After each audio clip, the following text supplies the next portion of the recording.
1 Corinthians chapter 11, verses 17 through 34. Now in giving these instructions I do not praise you, since you come together not for the better, but for the worse. For first of all, when you come together as a church, I hear that there are divisions among you, and in part I believe it. For there must also be factions among you, that those who are approved may be recognized among you. Therefore, when you come together in one place, it is not to eat the Lord's Supper.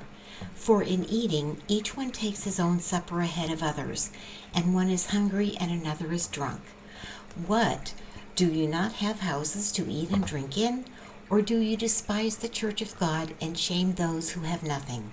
What shall I say to you? Shall I praise you in this? I do not praise you. For I received from the Lord that which I also delivered to you, that the Lord Jesus, on the same night in which he was betrayed, took bread. And when he had given thanks, he broke it and said, "Take, eat, this is my body which is broken for you. Do this in remembrance of me."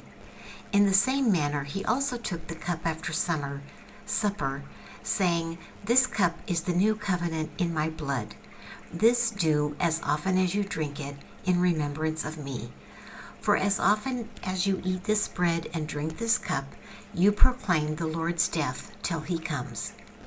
Therefore, whoever eats this bread or drinks this cup of the Lord in an unworthy manner will be guilty of the body and blood of the Lord. But let a man examine himself, and so let him eat of the bread and drink of the cup. For he who eats and drinks in an unworthy manner eats and drinks judgment to himself, not discerning the Lord's body. For this reason many are weak and sick among you, and many sleep. For if we would judge ourselves, we would not be judged.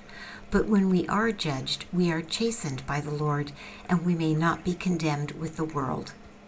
That we may not be condemned with the world. Therefore, my brethren, when you come together to eat, wait for one another. But if anyone is hungry, let him eat at home, lest you come together for judgment. And the rest I will set in order when I come.